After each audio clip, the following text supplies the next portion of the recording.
Okay, so today we're moving on to Unit 8. So Unit 8 is supposed to be a lesson on this part of the statistical process. So today, what we're going to start with is talking about these two parts of the statistical process, and we end with collecting data. Now, there's two types of ways to collect data that we talk about the most. That's sampling and an experiment.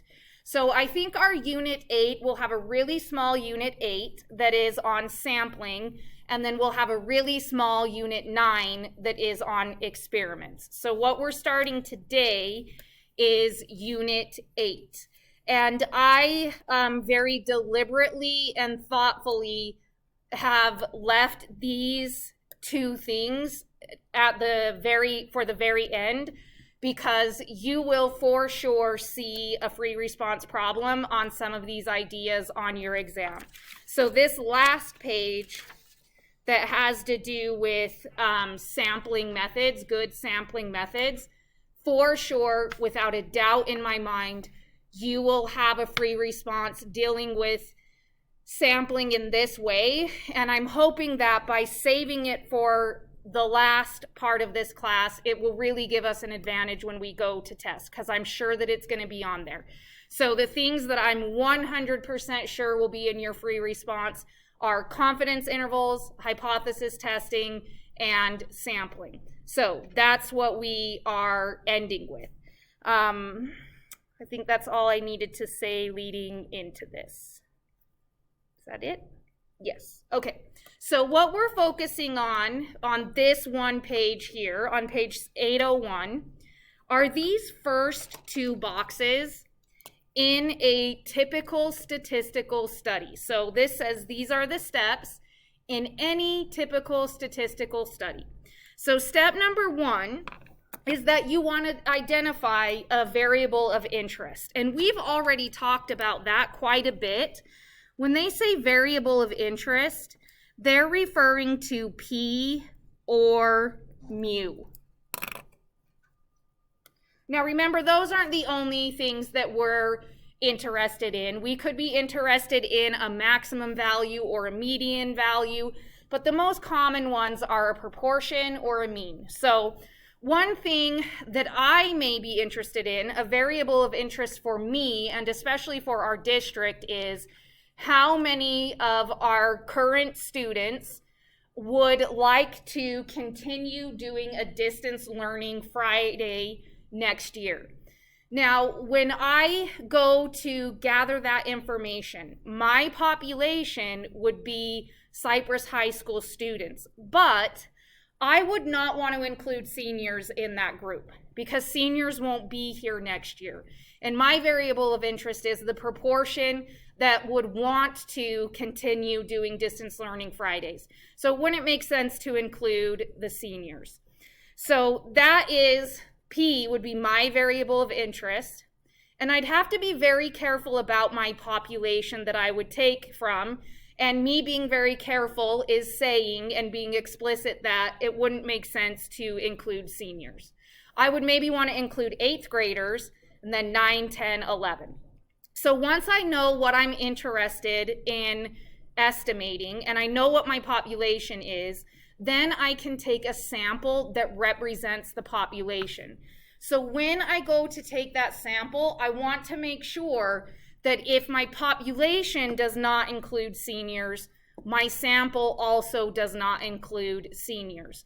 So now that we're talking about actually collecting data, it's super important that we are very careful and explicit about identifying our population and our sample. So this first page has to do with these first two boxes. So I'm just going to highlight those for myself, just as like a little reminder. Our next page or pages has to do with the middle box. So first page is our first two steps. The middle box is the rest of this little packet that we have today. And these last two, we've already done. So organize and describe the data using a statistic.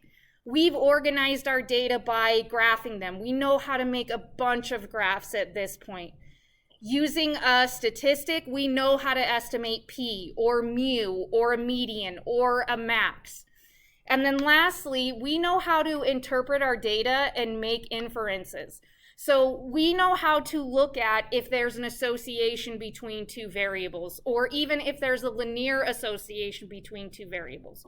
We can estimate a value. We can do a test to see if our value has changed or is true. So we've been working on these two boxes all year. So it's just these last three that we need to pull together in these remaining units. So just to make sure we formalize this idea of population and sample, we'll fill in these blanks for ourselves. So the first one is that our population is the entire group of individuals that we want information about. So my population would be every 8th, 9th, 10th, and 11th grader. If my statistic was the proportion that think we should continue Friday distance learning, then my population would be everybody that affects, or the students, I guess I should say, that affects. Now, most of the time, remember, we don't really take the information from the population because often the populations are way too big in size and it's either not practical or possible to do that. However, in the rare case that it is, that's called a census. If you actually can take data from all individuals in the population, that has a special name, and its name is a census. Our government tries to do a census every 10 years to get an accurate estimate of how many people truly live in the United States, but it is very challenging to actually take a census. They'll mail you the forms that you're supposed to fill out, but most people don't fill them out, so then they send somebody to your house to ask you the questions. So censuses do exist, they're just really rare. So we have our population. If we can get them all, it's called a census, but most often we take a sample. So a sample is just a group of individuals from which we actually take our data. So a sample is the group that we actually gather data from. And we just have to keep in mind that that group has to truly represent our population. That's the only way our using a sample is valid. So just to make sure that we are feeling really good about this idea of population and sample, we're going to look at a few examples and make sure that we are very specific and explicit about population and sample. So for the first one, it says, a manager at a bottling company selects a sample of 10 cans from the production line every hour to see if the volume of the soda is within acceptable limits. For me personally, the easiest thing to identify is the sample. So that's where I usually start. This one just straight out tells you the sample is 10 cans from the production line every hour. So for my sample, I would write 10 cans produced in the hour. That's not the only way to word that. You could just use exactly what you highlighted if you wanted to. 10 cans produced in the hour. And then from there, I will usually work backward to find my population. So my population is all cans produced in the hour or in the given hour.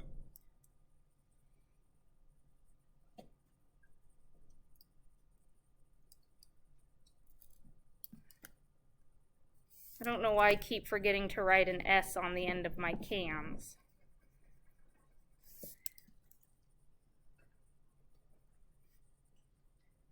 Okay, next up we have a Gallup poll. So Gallup is a really notorious organization that does a lot of statistical studies and polls and sample surveys. So each week, the Gallup poll questions a sample of about 1,500 adult U.S. residents to determine national opinion on a wide variety of issues. Once again, for me, the sample is the easiest one to identify. So our sample in this problem is 1,500 adult U.S. residents. And it's really important that we include all of those things. So it's not everybody in the U.S. that we are collecting data from, it's only U.S. residents. Then our population from there hopefully is pretty easy to figure out. This one would just be all adult U.S. residents.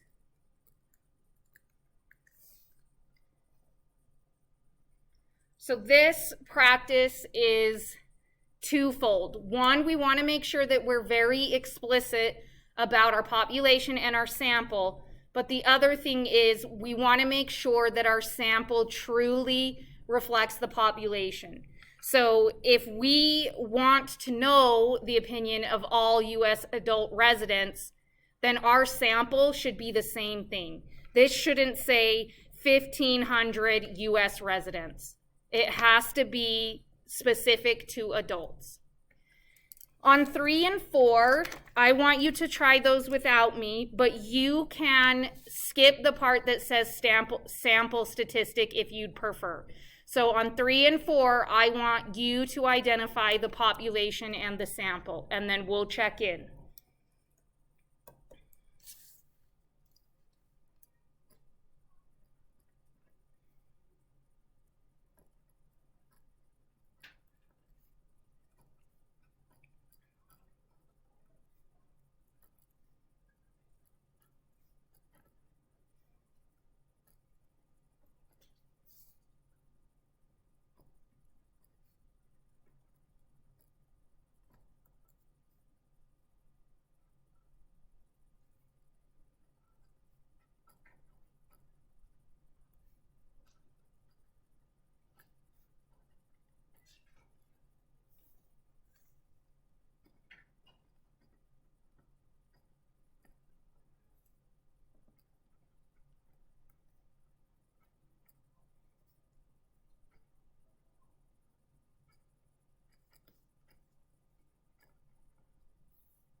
Looking good. Let's go about 45 more. Make sure that you do 3 and 4. Try both of them, and then we'll check in.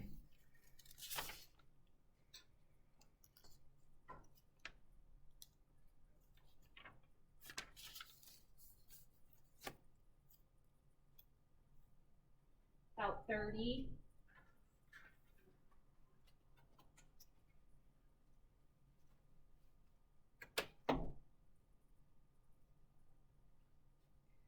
$20.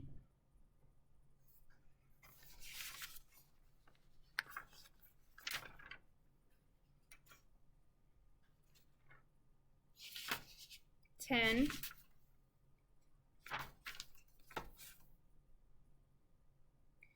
Okay, so for Tyler's school, I have that our population is the 1,200 students at Tyler's school. So make sure that you distinguish that these just aren't any students, they're the students at his school. And then just as a reminder, I was not expecting you to write this in, but just to remind us, this means that capital N is 1,200.